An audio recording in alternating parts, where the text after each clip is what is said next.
Chairman اور دیگر قیادت کے خلاف انتہائی نامناسب الفاظ استعمال کرتے ہیں، جس پہ میں شدید مذمت کرتا ہوں۔ صرف اتنا بتانا چاہتا ہوں کہ پی ٹی آئی میں سارے مہذب لوگ نہیں ہیں، ہم جیسے بھی ہیں، تو لہذا نام میں ایک چھوٹی سی سکم رہ گئی تھی کہ یہ ایمن کے بجائے اینیمل ولی خان ہونا چاہیے تھا۔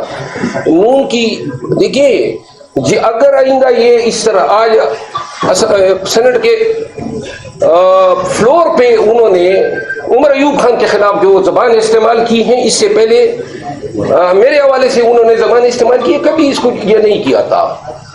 آج میں ان کو کہنا چاہتا ہوں کہ اب آپ کو پی ٹی آئی کی طرف سے جواب میں دوں گا اور آپ کی تسلی کراؤں گا کہ آپ زیادہ کچے میں جا سکتے ہیں یا میں زیادہ کچے میں جا سکتا ہوں۔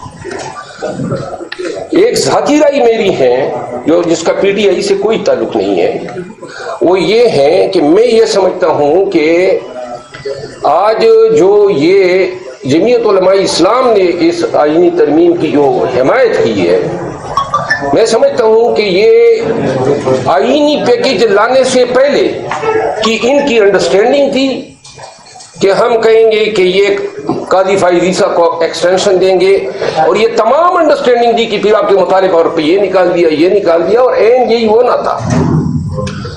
بہرحال یہ کوئی اصولی موقف نہیں ہے۔ پاکستان تحریک انصاف کی قیادت چاہتی ہیں، ابھی بھی ہماری اپوزیشن چیمبر میں میٹنگ ہوئی ہے اور وہ چاہتے ہیں کہ مولانا صاحب کی پارٹی کے حوالے سے کوئی بیان بازی نہ ہو۔ تو بالخصوص ان سب نے مجھے کہا تو میں نے انہیں کہا کہ میں اپنی ذاتی رائے جو ہے ہمیشہ ایکسپریس کرتا رہوں گا، اس چیز کو ہم نہیں ہونے دینا چاہتے تھے اور یہی چیز انہوں نے کر دی۔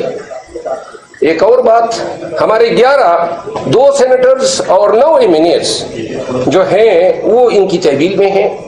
شاید سینٹ میں ڈسکوالیفیکیشن کی وجہ سے ان سینیٹرز کے ووٹ کو آج انہوں نے استعمال نہیں کیا ہے، اور ابھی دیکھتے ہیں نیشنل اسمبلی میں کیا کہتے ہیں۔ لیکن ایک بات ہے، یہ وہ آئینی ترمیم ہے پاکستان کی آئینی اور سیاسی اور جمہوری تاریخ میں کہ جس کو کامیاب کرانے کے لیے اربوں روپے کی آفرز ہوئی، خواتین خانہ اغوا ہوئے،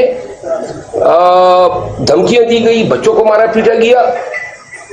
بنارسی ٹھگ جو ہیں وہ نیشنل اسمبلی میں فارم 47 کے ذریعے لائے گئے ہیں۔ اب یہ کہتے ہیں ہم آئینی ترمیم کر رہے ہیں، سینٹ پوری نہیں ہے، قومی اسمبلی پوری نہیں ہے، لیکن پاکستان میں یہ ڈنڈے کے زور پہ سب کچھ کرا رہے ہیں۔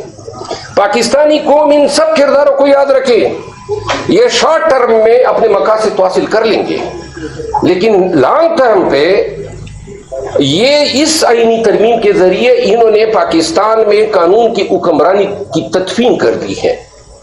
سب سے زیادہ دکھ مجھے ذاتی طور پہ بلاول بھٹو زرداری صاحب کے ان تقاریر اور ان میسیجز سے ہوئے جس میں انہوں نے قاضی فائز عیسیٰ صاحب کو انتہائی ایکسٹرا آرڈینری خراج تحسین پیش کیا کہ یہ ہمیں انصاف دیا۔ کیا انصاف دیا؟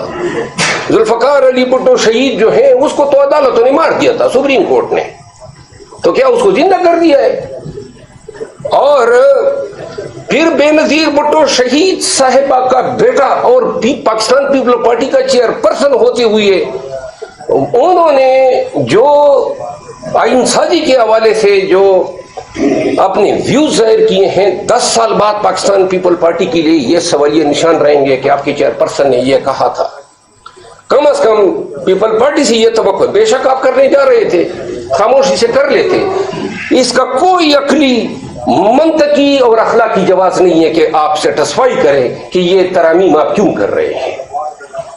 لہذا آج نیشنل اسمبلی میں اگر یہ آئینی ترمیم پاس ہو جاتی ہے تو پاکستان تحریک انصاف کی جانب سے پورے پاکستانیوں کو میں کہنا چاہتا ہوں کہ ہمارے پاس تمام قانونی راستے بند ہو جائیں گے، کوئی آئینی راستہ ہمارے پاس قانونی راستہ نہیں ہے۔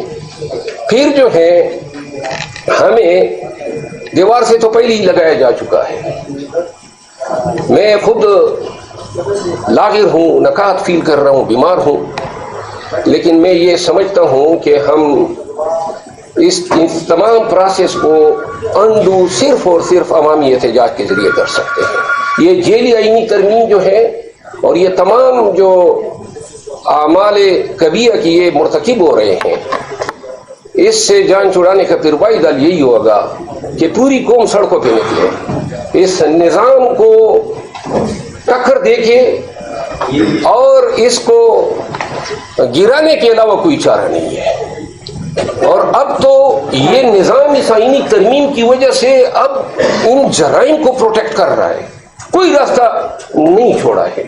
تو لہذا جب بھی پاکستان تحریک انصاف فیصلہ کرے گی احتجاج کی، اور احتجاج ہی واحد حل ہے۔ ان تمام گزارشات کے ساتھ میں نے اپنا معافی و ضمیر آپ کے سامنے بیان کیا۔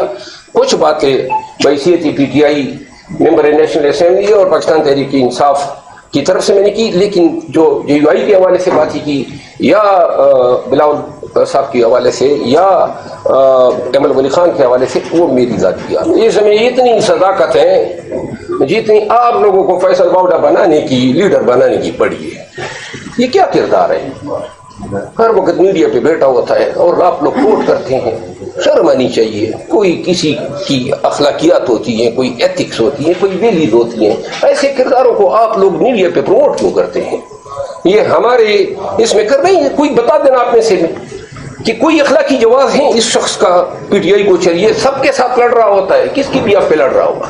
کون سی پارٹی ہے اس کی؟ یہ ساری آئینی ترمیم کے پیچھے جو واحد محرک تھا وہ یہ تھا کہ منصور علی شاہ اور سپریم کورٹ آف پاکستان کو بے دست و پا کرنا تھا۔ تو ہم اس پروسیس کا حصہ کیوں بنتے ہیں؟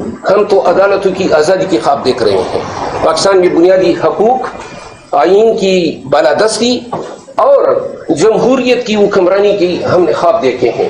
پاکستانیوں کو ایک ایسے مستقبل سے نوازنے خواب دیکھ رہے ہیں جہاں امن ہو، جہاں بدامنی اور ٹیررزم جو ہے اس پہ قابو پایا جا سکے۔ ملک کے حالات کس جانب گامزن ہیں؟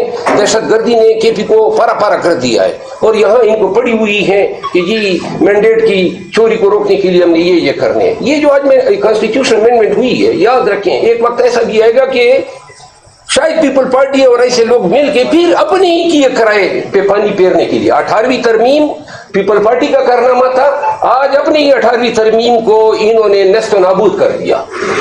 آج جو 98ویں یا جو بنیادی انسانی حقوق کے حوالے سے یا دلیہ کی آزادی کے حوالے سے 18ویں ترمیم کے جو فائدے تھے وہ تمام انہوں نے آج انڈو کیے۔ بنیادی طور پہ میں ایک وکیل ہوں، اگر پی ٹی آئی کے دور میں بھی بنیادی انسانی حقوق یا رولز کو بالائے طاق رکھتے ہوئے کوئی افعال ہوئے ہیں، میں ان کو ڈیفینڈ نہیں کرتا ہوں۔